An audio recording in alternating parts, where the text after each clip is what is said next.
বিশ্ববিদ্যালয়ত বিদেশী ছাত্ৰ-ছাত্ৰীৰ নাম ভৰ্তি নিষিদ্ধ। ট্ৰাম্প চৰকাৰৰ সিদ্ধান্তই তুলিছে শিক্ষা জগতত খলকনি। নমস্কাৰ, অসম নিউজ এক্সপ্ৰেছলৈ আপোনালোকক স্বাগতম জনাইছোঁ। আজিৰ মুখ্য সংবাদ, শিক্ষা জগতৰ ট্ৰাম্প প্ৰশাসনে পুনৰ এক বিতৰ্কিত সিদ্ধান্ত লোৱা বুলি জানিব পৰা গৈছে। এইবাৰ লক্ষ্য কৰিছে বিশ্ব প্ৰসিদ্ধ হাৰ্ভাৰ্ড বিশ্ববিদ্যালয়।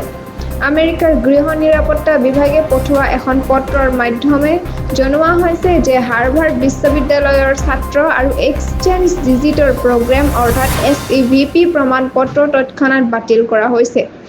এই সিদ্ধান্তৰ ফলত এতিয়া বিদেশী ছাত্ৰ-ছাত্ৰীয়ে হাৰ্ভাৰ্ডত নামভৰ্তি কৰিব নোৱাৰিব। এই সিদ্ধান্তত উল্লেখ কৰা হৈছে যে হাৰ্ভাৰ্ডে আইন মানি নচলাৰ বাবে এই পদক্ষেপ লোৱা হৈছে।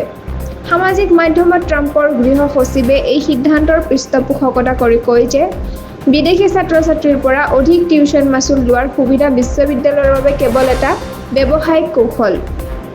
ইফালে হাৰ্ভাৰ্ড কৰ্তৃপক্ষই এই সিদ্ধান্তক অবৈধ বুলি উল্লেখ কৰি তীব্ৰ সমালোচনা কৰিছে। তেওঁলোকে জনাইছে যে বিশ্ববিদ্যালয়খনে 140ৰো অধিক দেশৰ ছাত্ৰ-ছাত্ৰীক আগবঢ়াই আহিছে। এই ধৰণৰ নিষেধাজ্ঞা শিক্ষা আৰু গৱেষণাৰ ওপৰত আঘাত হিচাপে বিবেচিত হ'ব। বিশেষজ্ঞসকলে কৈছে, এই সিদ্ধান্তক লৈ আইনী প্ৰত্যাহ্বান দাখিল কৰাৰ সম্ভাৱনা আছে। তথ্য অনুসৰি আগৰ মাহতেই হাৰ্ভাৰ্ডে পাঠ্যক্ৰম আৰু নিযুক্তি নীতিত সলনি আনি ট্ৰাম্প চৰকাৰৰ বিৰুদ্ধে গোচৰো দাখিল কৰিছিল। কিন্তু এই সিদ্ধান্তই উচ্চ শিক্ষা ক্ষেত্ৰত এক নতুন বিতৰ্কৰ সূচনা কৰিছে। আগলৈ কি হয় তাক চকু ৰাখিব লাগিব। সংযুক্ত হৈ থাকক অসম নিউজ এক্সপ্ৰেছ চেনেলটোৰ লগত।